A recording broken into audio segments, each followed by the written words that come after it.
বাবারে বাবা, রান্না করতে জানলে সাধারণ খাবারও অসাধারণ স্বাদ করে খাওয়া যায়, আর রান্না করতে না জানলে গরুর গোস্তকে মনে হবি না যে গরুর ঘাস চাবাচ্ছি। আসসালামু আলাইকুম। এইদিকে আবার একদল বাঙালি আছে, ব্রয়লারের গোস্ত দেখলে নাকের মাথাটা চাঙ্গে তুলি নাচাতে থাকবি না, আর তার উপরে ব্রয়লারের গিলি কলিজা পা চামড়া হইলে তো কোনো কথাই নাই। যাই হোক, আমি ব্রয়লারের মেলা খাটি গিলি কলিজা চামড়া পা পরিষ্কার করি ধুইলি, তার মধ্যে হলুদের গুঁড়ি, মরিচের গুঁড়ি, লবণ আর লেবুর রস দিয়ে মাখা চাকা করিলি আধা ঘন্টার জন্য রাখি দিল। আর এইদিকে একটা কড়াতে 5-6 টুকরার মতো দারচিনি, 8-10টার মতো এলাচ আর 5-7টার মতো লবঙ্গ ফেলি দিন। তার সাথে আরো ফেলি দিন 1 চা চামচ গোলমরিচ, 1 চা চামচ জিরি, 1 চা চামচ ধইনি, 1 চা চামচ মেথি আর 1 চা চামচ সাদা তিল। সাথে আরো আছে 2 টুকরা জয়ত্রী আর 2টা কালো এলাচ। তারপর সবকিছু কিছু সময় লাড়ি চাড়ি গরম করিলি, সাথে সাথে চললি গেনু ব্লেন্ডারে গুঁড়ি করার জন্য। কেউ চাইলে কিন্তু পাটাতেও 1 ডলা মাইরিলি আসা যাবি না। তারপরে আরো আরেকটা কড়াইতে ঘপাত ঘপাত করে মারি দিনু সরষের তেল, তার মধ্যে ফেলি দিনু বেশ খানিকটা পেঁয়াজ কুচি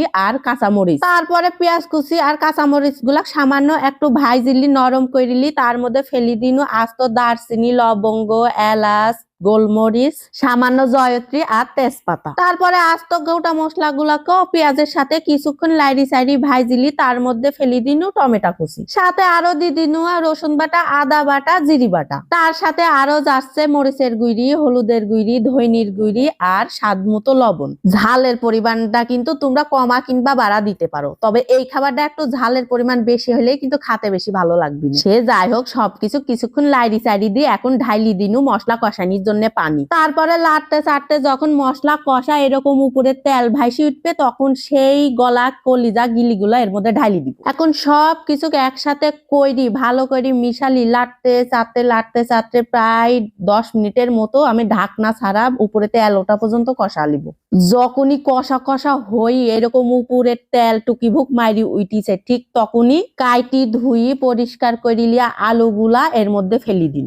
এবার আলুগুলাকে বেশ কিছুক্ষণ সময় লাইরি চাইরিলি ঢাকনা দিয়ে ঢাকি প্রায় 5 মিনিটের মতো কষা লিলেই হয়ে যাবি না। ঠিক 5 মিনিট পরে ঢাকনাটা তুলি লিনু। এখন আরো একটা বার লাইরি চাইরি দি, তার মধ্যে ঢাইলি দিনু 1 কাপের মতো গরম পানি। আমি কিন্তু প্রায় সব সময় গোস্ত রান্নার ক্ষেত্রে গরম পানিটাই ব্যবহার করি, তোমরাও কিন্তু গরম পানিটা ব্যবহার করার চেষ্টা করবা। এবার ঢাকনা দিয়ে ঢাকি ঝোল একদম টাইনি আসি ভুনা ভুনা হয়ে আসা পর্যন্ত রান্না করে নিব। আমার রান্না কিন্তু প্রায় শেষের দিকে, খালি চুলা থেকে নামাইনির আগে আমি যেই গরম মশলাটা গুঁড়ি করে রাখছিনু সেখান থেকে 1 চামচ মতো দিয়ে দিন, আর বাকি মশলাটা ফ্রিজে সংরক্ষণ করে রাখি দিব পরবর্তী রান্নাগুলা করার জন্য। আমি আরো 5 মিনিট ঢাকনা দিয়ে রান্না করে নিলু। এখন নামাইনির আগে কিছুটা ধনি পাতা উপর দিয়ে ছিটা দিন। তরকারির কালার দেখি তো চোখগুলো ডিপ জলের মতো বড় বড় হয়ে এক লাপে কপালে উঠে গেছে। গরম ভাতের সাথে মুরগির পাশ পাতি আর আলু ভুনা, কি যে একটা স্বাদ! এ তো জিবিতে দেওয়ার আগে জিপির উপরে বোম ফোটার সাথে সাথে পেটের নাড়ি ভুড়ি গুলা